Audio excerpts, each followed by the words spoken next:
On Global TV News Express, Benue State Governor confirms 59 deaths in... I beg your pardon. Benue State confirms 59 deaths in recent attack. In business, Nigeria rallies island nations for Nigeria's International Maritime Organization Council bid. Israel-Iran conflict. And in sport, Al Hilal insists on Osimhen deal. Hello and welcome to all our viewers in Nigeria and around the world to the News Express on Global Television, coming to you live from the nation's capital, Abuja. I am Queen Agaba. A quick reminder that Global Television is on DSTV to keep track of our broadcast. Benue State Governor Hyacinth Alia has confirmed the death of 59 persons. That the casualty figure was confirmed after a physical head count conducted by security agencies in collaboration with families of the victims. He said all relevant security services held a joint meeting to ensure the accuracy of the figure released. Among the dead were military personnel and a civil defense officer who lost their lives while defending the community during the attack. As we speak, the official reporting we have all received, and we compare notes. We had some meeting all through the night yesterday, and then this morning with a physical meeting as well. And the official figures, all security heads, was 59 with the head counts. With enlistment of the affected families and individuals. That is the basic. Governor Alia also appreciated the support of his Nasarawa state counterpart, who shared intelligence that showed remarks while receiving a report from the panel of inquiry on malicious activities in the Sankra Axis. Where we've been having kind of a route into the state for these attacks is through Nasarawa state. There are specific points and areas and localities we know based on security intel. The Yerewata massacre is one of the deadliest attacks in recent times, highlighting the worsening security in border communities between Benue and Nasarawa states. From the government house in Makudi, Felicity Ndere, Global TV News. Governor Hyacinth. Meanwhile, the federal government has contradicted Benue State Governor Hyacinth Alia's claim that the recent attacks in the state were reprisals, officially confirming that over 200 people were killed in what it described in a press statement released through his special advisor on public affairs, Terence Kwanum Akume, while reacting to the tragic killings in Yewata and Dauda communities in Guma local government area, described the attack as mindless barbarism and totally unacceptable. Governor of Benue State, Hyacinth Alia, has alleged that those responsible for the recent wave of violent attacks are armed herders who entered the state without cattle. He stated this during a TV appearance following an attack by armed invaders on Yewata community in Guma local government area of the state.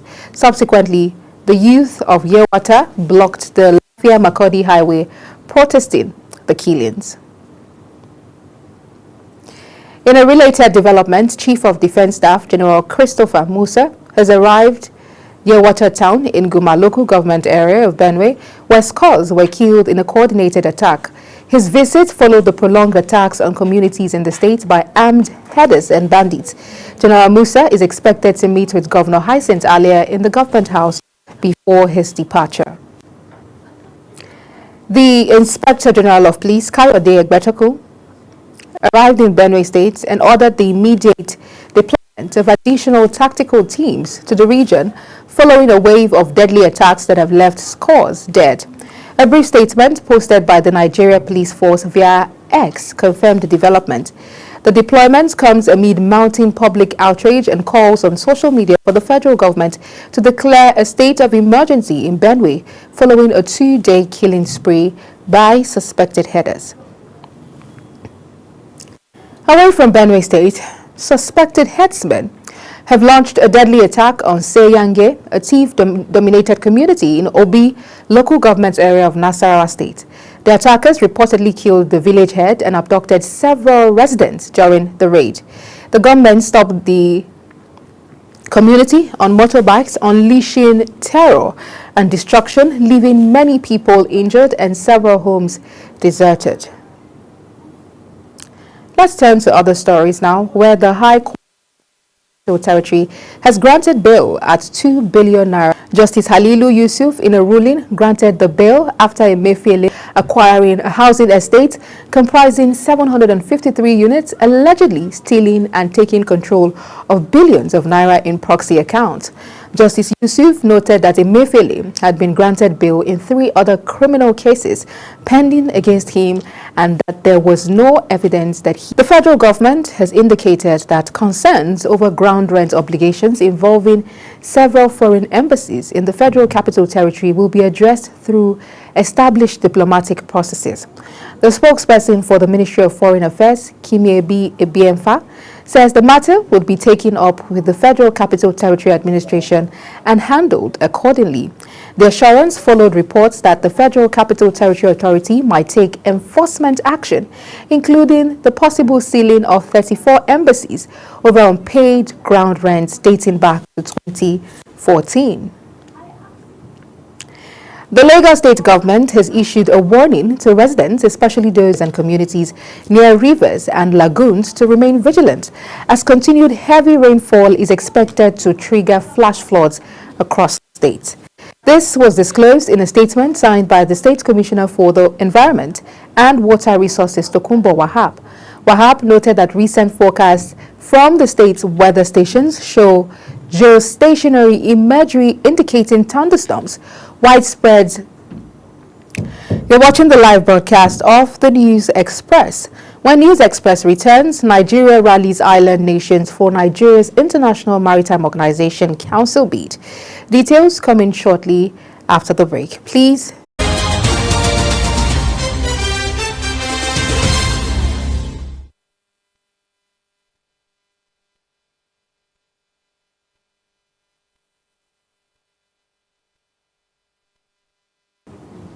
Many thanks for staying with us.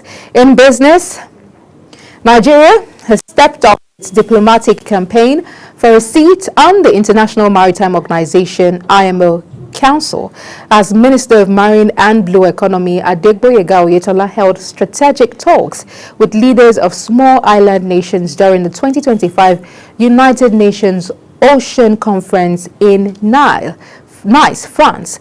The meetings held on the sidelines of the global event were part of the country's push to secure election into Category C of the organization's council later this year.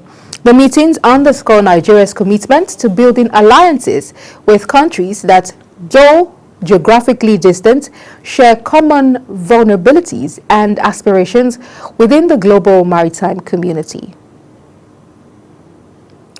Oil rose again after Israel and Iran continued attacks on each other, entering the 4th day, with the market bracing for an escalation that could disrupt supply from a region that produces around a third of the world's crude. Israel launched an attack on the South Pars gas field, forcing the halt of a production platform after strikes on Iran's nuclear sites and military leadership last week. While an attack on Iran's gas-producing infrastructure is a concern, the biggest fear for the oil market centers Middle East producers ship about a fifth of the world's daily output through the narrow waterway, and prices could soar further if Tehran attempts to block the route.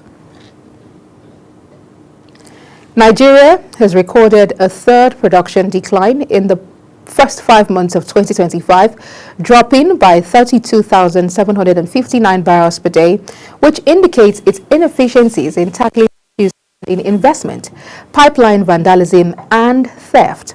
Data from the Nigerian Upstream Petroleum Regulatory Commission (NUPRC) showed Nigeria's production has fluctuated through the first 5 months of the year, with output at 1.539 million barrels per day in January and 1.465 million barrels per day in February, before dropping to 1.401 million barrels per day in March, recovering to 1.486 million barrels per day in April and declining in May.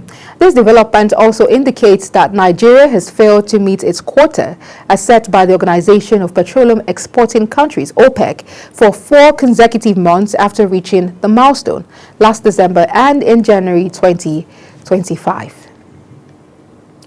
On the foreign scene, as Israel and Iran continues to exchange missiles, the European Commission President Ursula von der Leyen also made a case for Gaza aid to be effectively facilitated. Uyi Agbomofwekbe reports. Bring you that report. So, no injuries to U.S. personnel. Iran unleashed a barrage of missiles on Israeli cities after Israel struck military targets deep inside Iran, with both sides threatening further devastation. Many gutted buildings in the coastal hub of Tel Aviv after Israel's army warned people to take cover from incoming Iranian missiles. Russia has announced the evacuation of several of its citizens from Iran and the temporary suspension of operations at its consulate in Tehran. Citing due to the current situation, the consular service of the embassy is temporarily suspending its activities. Meanwhile, it also called on Russia's Civil Aviation Authority to suspend flights to Iran and Israel and avoid their airspace, including that of Jordan and Iraq, until at least June 26th. Meanwhile, United States President Donald Trump has warned Tehran not to strike any U.S. targets, just as he lauded informed by Iran, the full strength and might of the U.S. armed forces will come down on them at levels never seen before. In sports, Al Hilal has increased their offer in a desperate attempt to sign Napoli's Victor Osimhen this summer. The figures could make Osimhen the highest earning footballer from Africa. The Saudi police Victor Osimhen this summer. The figures could make Osimhen the highest earning footballer from Africa. The Saudi Pro League side have tabled a contract offer worth up to €50 million per year without bonuses in a bid to tempt the 26-year-old. In another move, Turkish champions Galatasaray are reportedly optimistic about completing one of the boldest transfers in their history as they push to permanently sign Nigerian striker Victor Osimhen from Napoli. Sky Sports says the Istanbul Giants remain hopeful despite renewed interest from several top Premier League football clubs, including Liverpool and Manchester United, who are said to have held internal discussions over a potential move. Despite growing interest from several top Premier League clubs in recent days, the Turkish champions are not backing down in their pursuit of the Nigerian international. Teen sensation Yusuf Quadri etched his name into Nigerian squash history, becoming the first junior player to win both the under-19 and senior men's titles at the 4th edition of the Prime Atlantic Squash Tournament held at the Teslim Balogun Stadium, Lagos. The 17-year-old prodigy showcased remarkable stamina and skill, defeating Nigeria's number 3 ranked senior player Farouk Sulaiman 3-1 in the men's final, just hours after clinching a 3-1 victory over Joshua Dano in the under-19 final. Top-seeded Rafiat Abdulaziz also reaffirmed her dominance in the women's category, beating Faridat Soliu 3-1 to retain her title in a fiercely contested final. It marked her second consecutive win at the tournament. As we end the News Express, let's take a look at our top stories. Benue State Governor Hyacinth Alia has confirmed the death of 59 persons in a recent attack on Yewata community by suspected herdsmen believed to have crossed over from neighboring Nasarawa State.